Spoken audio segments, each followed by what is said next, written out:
alegra mucho, ¿no?, poder difundir un poco, sobre todo de este director que me gusta tanto a mí personalmente y que creo que vale la pena reivindicar un poco porque la figura es un poco desconocida a pesar de que su obra es tan famosa. Y además hoy se da la feliz casualidad de que justo hoy mismo, en este momento, en Japón se está estrenando su nueva película, Shin Ultraman, en la que ha participado como guionista. Entonces, mientras nosotros estamos aquí, decenas de miles de japoneses están viendo ahora la película, como los obvio, que suerte tienen. Pero bueno, mientras pues nosotros hablaremos del director en cuestión, ¿no? Supongo que si estáis aquí es porque os interesa también el anime y el manga, entonces conocéis un poco, por lo menos, quién es este director y qué es lo que ha hecho.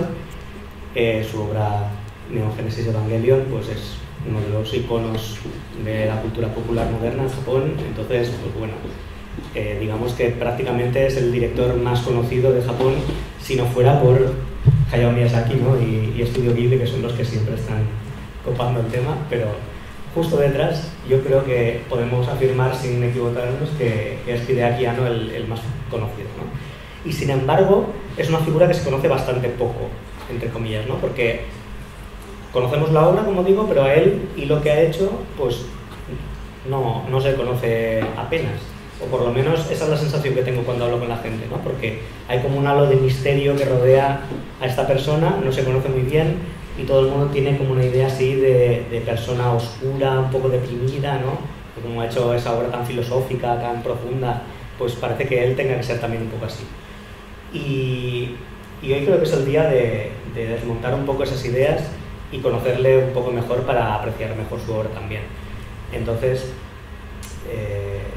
pues no sé, hoy creo que esto podría dar para mucho, ¿no?, pero como supongo que os querréis ir a cenar en algún momento, vamos a limitarlo un poco, ¿no? Entonces, la charla se va a concentrar especialmente en cuáles han sido sus principales influencias, ¿no?, cómo ha crecido, cómo ha desarrollado su estilo, y luego cuáles son las principales claves que él pone en su cine, ¿no?, o en su anime, porque así como otros tienen un estilo más característico que identificamos enseguida, Anno posiblemente, al no conocerlo tanto, pues no sabemos apreciar eso, ¿no? Pues aquí dar unas pinceladas de cuáles son las claves de esta persona. Y bueno, como digo, creo que la principal misión ahora mismo es romper un poco esa idea preconcebida que hay del director, ¿vale? Y, bueno, si quiere pasar esto en algún momento. Ah, no, aquí, perdón. Básicamente, cuando pensamos en Hideaki Anno, pues la idea que hay es de una persona como muy etérea, ¿no?, muy mística, filosófica, melancólica, ¿no?, ahí mirando al horizonte. Bueno, esto a lo mejor lo hace unas 12 horas al día, pero las otras 12 no es así. Y realmente Hideaki Anno es, bueno, en Japón se lo conoce como el rey de los frikis, entonces pues básicamente es un señor que está pensando en anime y en cine, comiendo patatas y viendo anime todo el día, entonces básicamente es una persona normal, ¿vale? Ese halo de misterio que tiene, eso no existe, lo hemos creado nosotros. Y es importante porque conocer esto ya nos aleja un poco de la idea que tenemos de que Hideaki Anno solo es Evangelion y solo es lo que representa Evangelion. Bien, entonces a partir de aquí ya se trata de ir reconstruyendo eso que hemos destruido con él, ¿vale? A partir de ahora vamos a ir conociendo un poco cómo era él y cuál es su trasfondo, cuáles son sus principales influencias, y para eso, pues bueno, lo principal sería volver a su ciudad natal, que es Ube, está en la prefectura de Yamagishi, y es una ciudad que, bueno, muy pintoresca precisamente no es, porque es una ciudad industrial. Tiempo atrás era una zona de minería, ¿no?, donde se trabajaba mucho, y eso pues poco a poco se fue cambiando y ya veis, bueno, el paisaje no es lo que visitaríamos de vacaciones, supongo. Entonces, pues bueno, este es el ambiente en donde creció, y la verdad es que pese a que no es muy bonito, digamos, lo siento Ube, en realidad ha sido parte de su esencia, ¿no?, de su identidad también, porque al haber crecido en este ambiente, muchas de las obras que hace tienen una temática muy urbana. Entonces también se ve reflejado eso en cómo presenta el ambiente, así como otros. Hayao Miyazaki, por ejemplo, siempre se le reconoce por temas como muy ambientalistas, ¿no? Los bosques, los campos, pero en cambio Hideaki Anno siempre cae un poco más en estos ambientes urbanos, porque para él no solo el metal o las construcciones que hay ahí, no solo la arquitectura, esto simboliza también que hay gente allí y que puede contar la historia de esa gente. ¿Vale? Entonces, pues bueno, aquí vemos un ejemplo de una película suya, Ritual, Shikijitsu, en la que justamente filmó en su ciudad natal de Ube, ¿no? Haciendo un poco homenaje al lugar donde creció.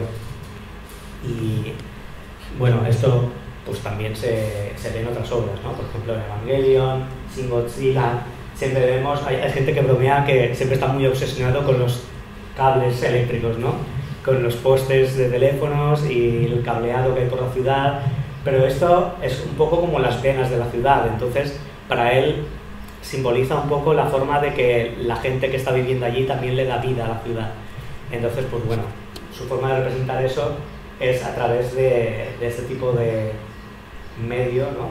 de tecnológico que cubre la ciudad y que para él es el setting perfecto para desarrollar una historia, sobre todo a ser posible de ciencia ficción, que viene a ser su género favorito, ¿no? Su género nicho.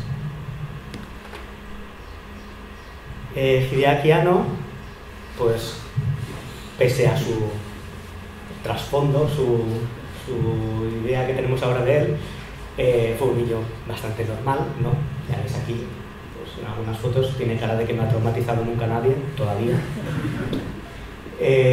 Pero claro, desde pequeñito justamente le tocó vivir una era de mucho cambio en Japón, porque veníamos de una posguerra en la que el país se estaba desarrollando, se estaba modernizando y sobre todo se estaba industrializando. Entonces, a nivel científico sobre todo y tecnológico fue estupendo, porque fue cuando se empezó a desarrollar mucha de esa tecnología por la que luego Japón sería conocida. Durante los años, bueno, él nació en el año 60, pues sobre los años 70 justamente es cuando ya empezó a despuntar ese pico tecnológico que tiene Japón y él vive ese desarrollo. Entonces, sobre todo también, no sé, eventos como la llegada del hombre a la luna, los primeros ordenadores, las primeras máquinas así ya computerizadas, todo eso lo vivió él, vivió ese proceso, y eso también se vivió en el tipo de medios que consumía, en el manga y en la animación.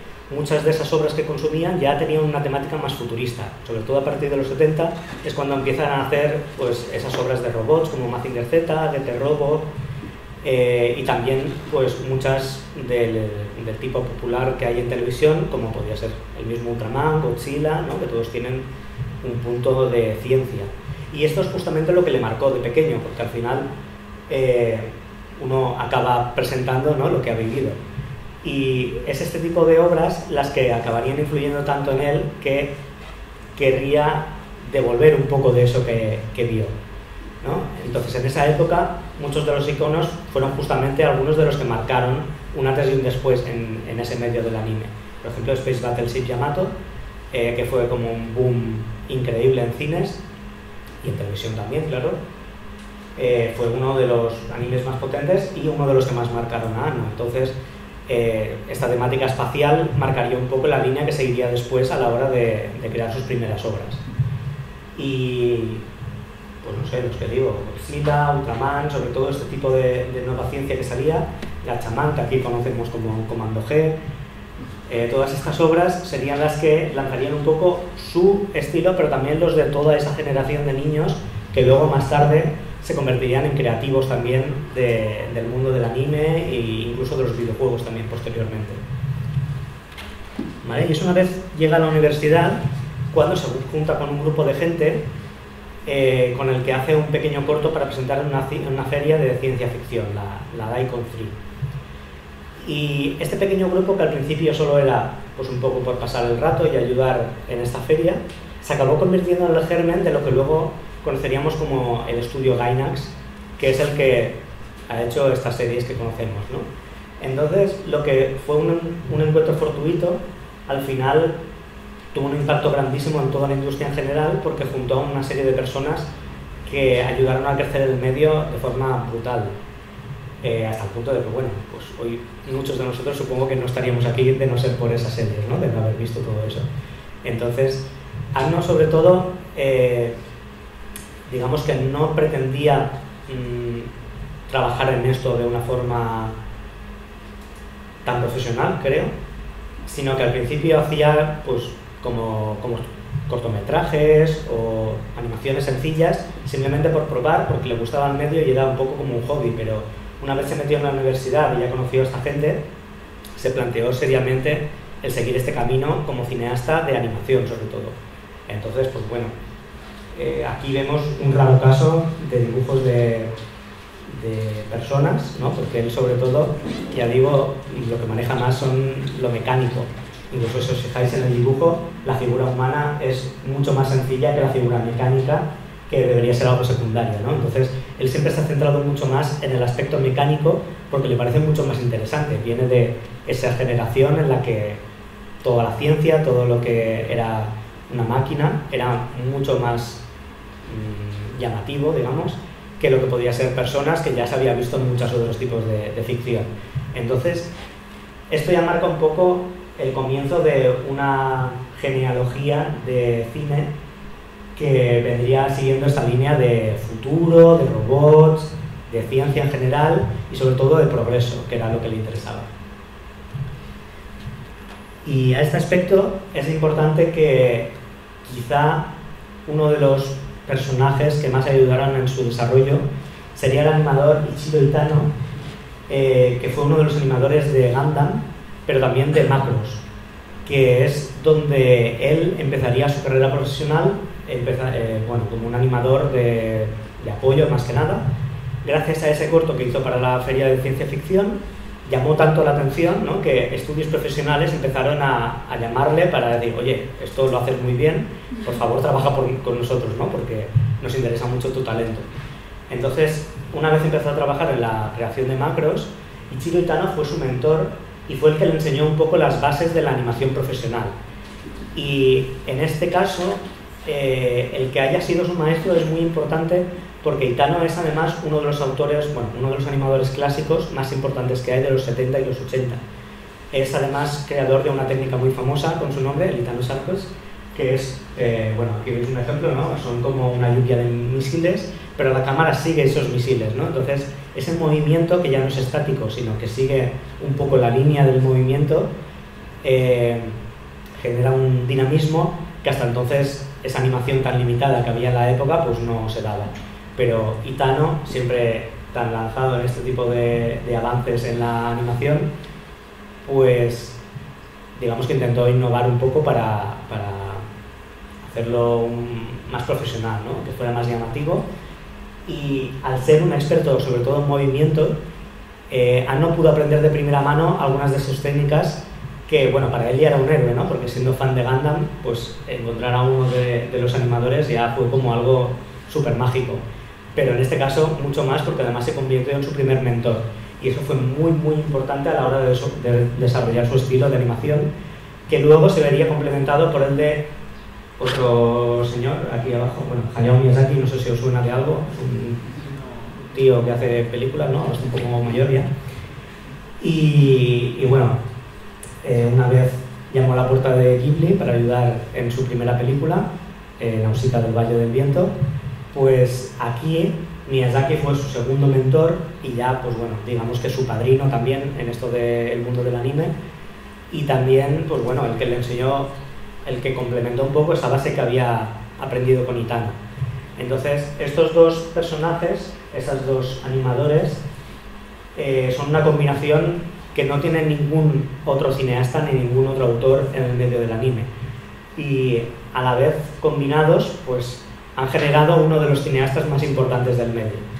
Entonces, pues bueno, conocer un poco estas raíces también es importante para saber de dónde viene Anno y por qué hace ese tipo de animación, ¿no? Cuando vemos, pues no sé, Gunbuster, Nadia, Evangelion, podemos apreciar también de esas raíces y ver que efectivamente se traducen de lo que aprendió de estas dos personas a lo que él viene haciendo.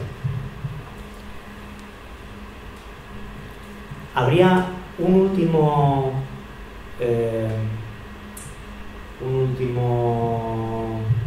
espécimen, no sé cómo llamarlo, un último título,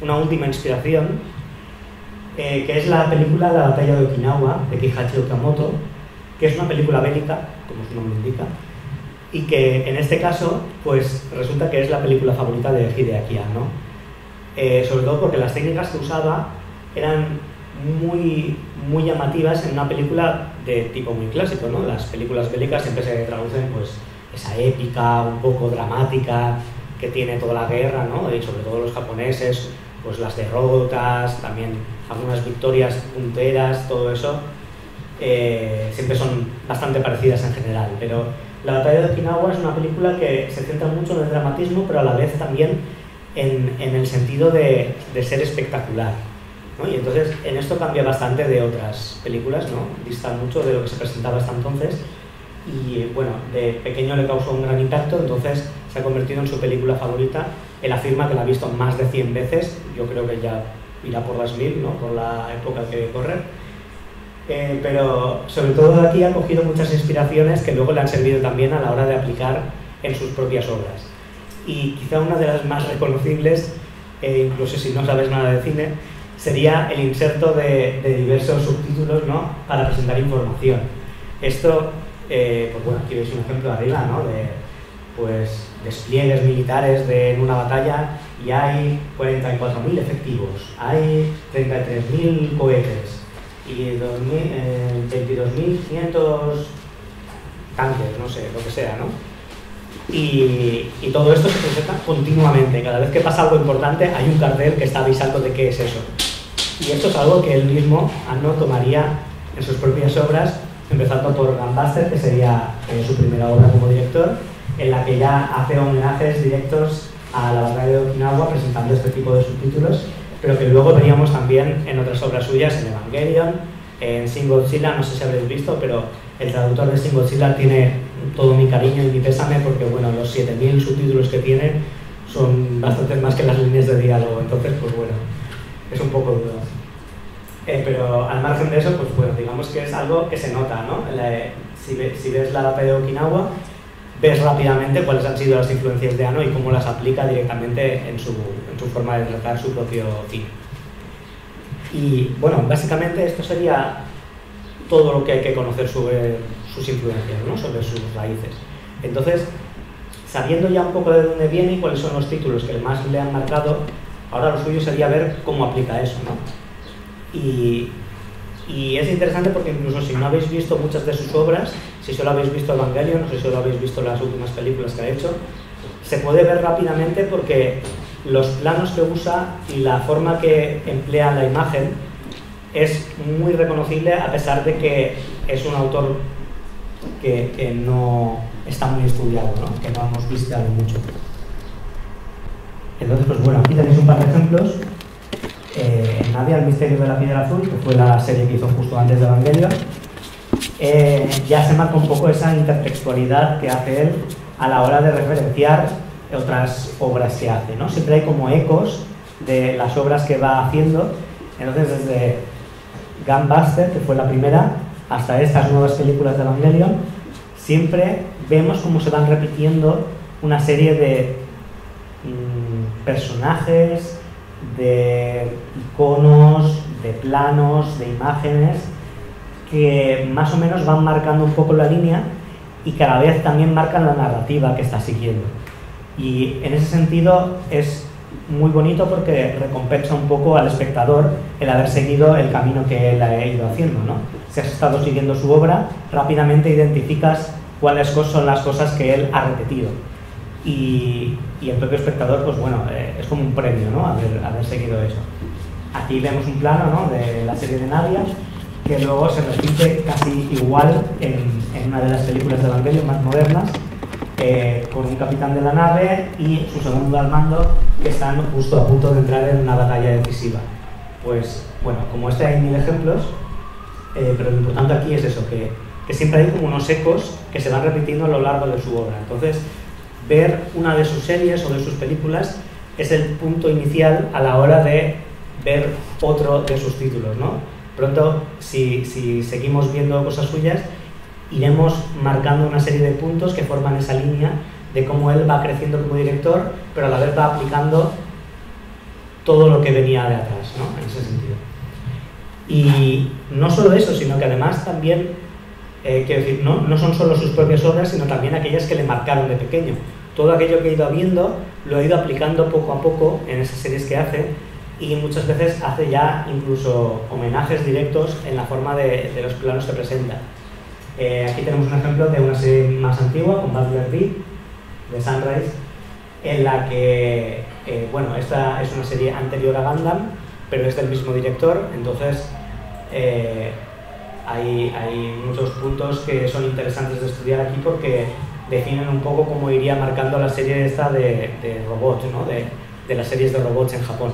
Y con Butler Beat, aunque no era especialmente icónica, sí que tuvo una serie de episodios que marcaron mucho a Anno, sobre todo el principio, en el que presentan al robot, ¿no? Aquí vemos una imagen de cómo están en un laboratorio y entonces en un monitor gigante de pronto aparece la imagen de la cara del robot y eso asusta al protagonista, ¿no? Que se cae el culo. Y esto es justo lo que pasa luego en el primer episodio de Evangelion, cuando Shinji Ikari llega a la base de NER y llega como una zona que está a oscuras, y en ese momento se abre la luz y tanto él como el espectador descubren la cara del Evangelion, ¿no? De la unidad 1. Y esto es claramente una referencia a aquel episodio de Combat Beat que pues, marcó, ¿no? Un poco. Y esto para nosotros obviamente no es reconocible, ¿no? Nos hemos perdido muchas series de ese Japón antiguo, pero para los japoneses sí que lo es. Entonces, ese hecho de poder anclarte un poco en la cultura popular del anime también es importante para él, porque a la vez puede tener esa seguridad de que lo que va a mostrar es interesante. Y esto lo hace también con muchas otras obras, ¿no? En Shin Godzilla, por ejemplo, o incluso en esta misma Shin Ultraman, obviamente por razones obvias, ¿no? Aunque esto está totalmente separado de la franquicia Ultraman, va a hacer referencia a muchos de los títulos que él vio de pequeño. Entonces, siempre va a haber como un feedback en el que él va a ir plasmando cosas que vio, no solo suyas, sino también antiguas. Y en ese sentido, pues va marcando un poco el camino de la narrativa que él va haciendo y de cómo sus historias acaban contando en paralelo las historias de esa cultura popular que él vio de pequeño. Mencionaba también esto de los planos porque él, quizá el punto más importante de su cine es la imagen. Es decir, la historia es importante, obviamente los personajes son importantes, pero mucho más que todo eso es la imagen, ¿no? El plano, la perspectiva, va a ser siempre lo más importante para él. Si no es interesante, no quiere mostrarlo en pantalla. Entonces, esto es vital porque una vez entiendes eso, entiendes las cosas tan raras que hace. Muchas veces te quedas un minuto viendo un plano estático que no entiendes por qué te estás aburriendo viendo eso, pero hay una información visual detrás que para él es clave. Entonces, esto se ve muy bien en una película suya, Logan Pop, que es la primera que hizo de imagen real, que básicamente, bueno, si hay alguien aquí que estudie cine, se lo recomiendo porque es como un listado de todo lo que se puede hacer con una cámara y básicamente presenta planos desde las perspectivas más absurdas que se le ocurren, ¿no? Desde arriba de una cabina telefónica, desde la falda de una de las protagonistas, hasta incluso debajo de un bol de fideos. Entonces cuando se lo toman, pues ves como la cámara se mueve con el bol, ¿no? Y ese tipo de absurdeces, pues bueno, para él es interesante porque ya ayuda un poco a desarrollar la dinámica de la narrativa que está presentando, ¿no? Más que la historia en sí, para él es importante que eso que estás viendo sea interesante. Si el plano no interesa, si no es divertido, no vale la pena porque te estarás aburriendo mientras ves esa película. Entonces, para él es muy importante que este tipo de perspectivas sean originales, pero a la vez también que tengan un mensaje, porque muchas veces, incluso si vemos aquí este plano, es al final de la película, las chicas protagonistas recorren una acequia, ¿no? Desde dentro, y la imagen es muy poderosa porque ves que están en un sitio que está totalmente sucio, pero ellas caminan dignas hacia la cámara. Entonces, esa perspectiva un poco en contrapicado ayuda mucho a ver ese mensaje que quiere dar, y básicamente la película podría ser muda, ¿no? Porque todo lo que está sucediendo lo estás entendiendo a través de la imagen que él está mostrando. Entonces, pues bueno, todo lo que he dicho hasta ahora supongo que ayuda un poco a entender qué es lo que hace, ¿no? y cómo desarrolla en su cine, pero creo que este es el punto más importante. Si algo que tenemos que entender de Hideaki Anno es que la cámara, el plano, va a ser siempre lo que más mensaje va a aportar en sus obras, en sus títulos. Y bueno, básicamente estas serían las claves, pero aunque no tiene una temática definida, por ejemplo, Hayao Miyazaki, ¿no? Que he dicho antes, tiene siempre temáticas muy ecologistas, con esos bosques, ¿no? Siempre cuidar la naturaleza, o Makoto Shinkai, ¿no? Esos romances un poco imposibles, encuentros que están truncados por el destino, siempre cosas muy dramáticas, o incluso Mamoru Hosoda, que ahora hace poco se estrenó Belle, ¿no? Su última película, pues siempre ha tenido como una temática muy de padres e hijos, un poco la familia, siempre hay como historias que determinan un poco esa línea que siguen sus historias, ¿no? En cambio, Hideaki Anno, aunque está muy anclado en la ciencia ficción y en esa ficción popular, ¿no? De los 70, un poco de monstruos gigantes y de robots, pues no tiene eso. Todas las historias tienen un punto futurista, digamos, pero no hay nada que realmente defina su obra. En cambio, sí que hay una cosa que podemos encontrar, sobre todo a partir de Evangelion, y es el uso del color rojo. El color rojo para él representa todo lo contrario de lo que podríamos pensar nosotros, que en Occidente lo asociamos más como al peligro, ¿no? Un poco a la sangre también, a el dolor. Siempre es como un color muy vivo que causa sensaciones muy intensas. Y en cambio en Japón es todo lo contrario, ¿verdad? Porque simboliza un poco la suerte, el poder, bueno, la bandera, el sol rojo, ¿no? Ya lo dice todo, es como un símbolo de la nación también. Pero para Hideaki Anno es algo como decadente, es como algo que está estropeado, algo que está muerto, digamos. Entonces, para él es que algo va mal. Y en ese sentido lo presenta siempre en escenarios que son muy caóticos o que directamente son tristes. Aquí, pues bueno, vemos viendo Evangelion, literalmente viendo Evangelion, porque es la última escena, perdón por los spoilers. Ritual otra vez, vemos aquí un sótano que está decorado con unos paraguas rojos que simbolizan un poco la locura de la protagonista, y básicamente viene a ser esto, porque para él también una cosa muy importante de sus personajes es que no están completos, siempre hay algo que falla en ellos. Esto viene de cuando su padre tuvo un accidente y perdió la pierna. Él trabajaba en una serrería y tuvo un accidente que le hizo perder la pierna derecha. Entonces siempre ha crecido con esa idea de que a todos nos falta algo, ¿no? No hace falta que sea físico, puede ser algo psicológico. Y bueno, no hace falta que os hable de lo que les pasa a los protagonistas de Evangelion, ¿no? No hay a quien le falte más que a esos pobres chavales.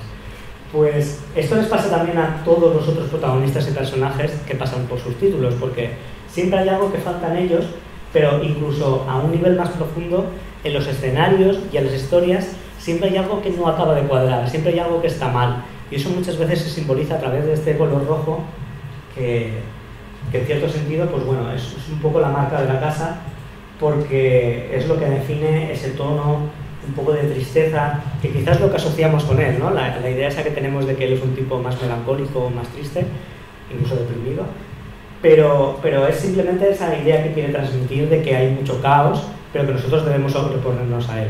Entonces, pues bueno, no hay una temática definida, pero digamos que lo que quizá podríamos identificar como algo parecido sería este uso del color rojo.